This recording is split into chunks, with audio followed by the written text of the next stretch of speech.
एक नारळ घेतलेला होता आणि गूळ घेतलेला आहे. आता गूळ खिसून घ्यायचा, कट करून घ्यायचा होता आणि 1 वाटी मुगाची डाळ घेतलेली आहे. तर या 3 वस्तू वापरून ना याच्यापासून हेल्दी असा ना पदार्थ तयार करणार आहे. तर इकडे याला ना पायसम म्हणतात. आपण कसं खीर म्हणतो ना, आपल्याकडे खिरीचा प्रकार असतो तसंच इकडे पायसम म्हणतात.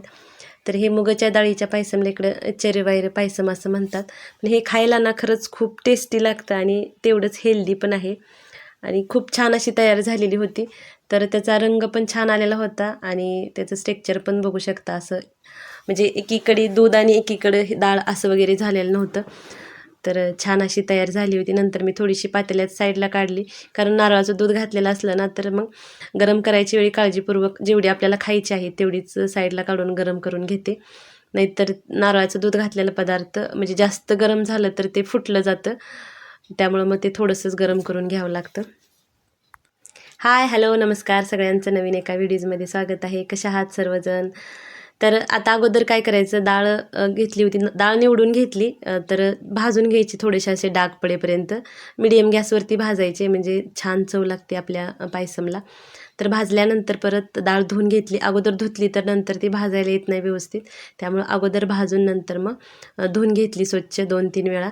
आणि आता 1 वाटी डाळ घेतली होती तर 3 वाटी मी पाणी घातलं होतं. आता हे आपण कढईमध्ये जरी शिजवलं असलं तरी चालत होतं, पण आता मला थोडंसं लेट झालं होतं. जास्त गीर शिजवायची नसते. आपण आता डाळ फ्राय वगैरे करतो किंवा वरणाला डाळ शिजवतो, एवढी जास्त शिजवायची, फक्त एकच शिट्टी करून घेतली होती. कारण थोडीशी डाळ अशी रवाळ राहिली पाहिजे, अगदीच पूर्णच म्हणजे शिजली नाही पाहिजे. तर डाळ शिजून घेतली. नंतर मग हा एक नारळ घेतलेला, मोठा नारळ घेतलेला, नारळ खिसून त्याचं दूध काढणं हे सगळ्यात मोठं काम आहे. ह्यालाच थोडासा वेळ जातो, मग बाकी ह्याला जास्त वेळ लागत नाही. पण नारळाचं दूध घालून जे पदार्थ बनले जातात ना इकडे केरळमध्ये, तर खरंच त्याला ना खूप छान चव लागते. पण थोडासा वेळ खावा आहे हे काम. तर अगोदर नारळ खिसून घेतला, एक अख्खा नारळ खिसून घेतला होता मी. आता याचं 3 वेळा दूध काढायचं. 3 वेळा म्हणजे सेपरेट दूध हे करायचं. पहिल्यांदा फक्त नारळ खिसलेला मिक्सरच्या भांड्यामध्ये घालून थोडंसं फिरवून घ्यायचं.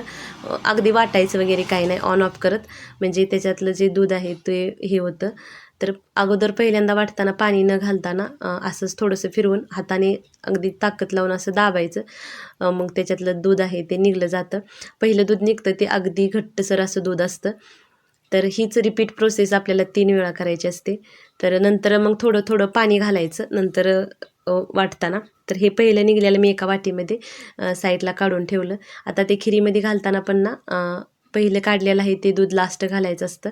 त्यामुळे ती वाटी एका साईडला ठेवून दिली आणि नंतर परत मिक्सरच्या भांड्यामध्ये खोबरं घेतलं. परत थोडंसं त्याच्यामध्ये पाणी घालून थोडंसंच फिरवायचं, जेणेकरून मग आपल्याला जास्त एनर्जी लावायला लागत नाही ते दाबण्यासाठी. आणि मी अशी चाळण ठेवून घेते, चाळणीवरच असं पिळते म्हणजे खाली पातेल्यामध्ये येतं. आणि नंतर मग एकदा शोधून घेते, म्हणजे त्याच्यामध्ये काही खोबऱ्याचे कण वगैरे राहत नाहीत. आणि दुसरं पण दूध हे असं मी काढून घेतलं आणि ते पण वाटी बाजूला ठेवून दिली. आता तिसऱ्या वेळी परत थोडंसं जास्त पाणी घातलं आणि परत एकदा हे करून घेतलं. 4 वेळा केलं होतं तसं, कारण अजून त्याच्यातून निघत होतं म्हणल्यानंतर परत एकदा तिसऱ्या आणि चौथ्या वेळेचं मी एकत्रच दूध ठेवलं होतं. तर नंतरचं काढलेलं ते 2 वेळा पाणी घालून असं. तर बघू शकता तिसऱ्या वेळेचं पण दूध असं काही घट्टसरच आहे, अगदीच पाण्यासारखं हे केलं नाही. थोडं थोडं पाणी घालून हे केलं. नारळ कसा ओलसर नारळ जेवढा असेल ना, ओला जास्त, तर त्याच्यातून मग दूध भरपूर असं निघतं. आणि नारळातलं पाणी आटत आलेलं असेल, नारळ सुकायला लागलेलं असेल तर मग त्यातनं मग पाणी जास्त निघत नाही. तर मी असा हिरवा नारळ बघून घेतलेला होता. तर आता डाळ पण आपली व्यवस्थित शिजलेली होते, तर ती मग एका कढईमध्ये काढून घेतली. थोडंसं मीठ टाकलं आणि हा जो आता 1 वाटी मी डाळ घेतलेली, तर 1 वाटी गूळ घेतला होता. 1 वाटी किंवा 1.25 वाटी घातला तर चालतं, पण म्हणजे जास्त गोड आवडत नाही. त्यामुळं मग कृष्णा जास्त गोड पदार्थ झाले की मग ते खात नाही.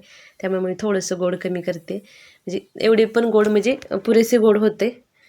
तर तुमच्यात जर जास्त गूळ खात असतील तर मग तुम्ही 1.25 वाटी गूळ घातला तरी चालतं. तर आता जे लास्ट काढलेलं दूध होतं ना, तर आता व्यवस्थित गूळ घातल्यानंतरच खीर जरा घोटून घ्यायची आणि मग नंतर लास्ट काढलेलं दूध होतं तर ते घातलं. आता दूध घातलं ना असं एकसारखं ना हलवत राहायचं, त्याला उकळी फुटली नाही पाहिजे. आपण कसं कढीला आपल्या उकळी फुटल्यानंतर कढी फुटली जाते, तर दुधाचंही तसंच होतं नारळाच्या. त्यामुळं असं हलवत हलवत राहायचं. नंतर एक 2-3 मिनिट तसंच हलवत मिक्स करून घ्यायचं. नंतर मग दुसऱ्या वेळी दूध काढलेलं होतं ना ते घातलं. आता हे थोडंसं पातळ दिसतंय, पण जसं जसं थंड होत जाईल ना तर ते जास्त घट्टीत जातं. आणि हे पहिल्या वेळेचं दूध होतं ते अगदीच घट्टसर असं होतं.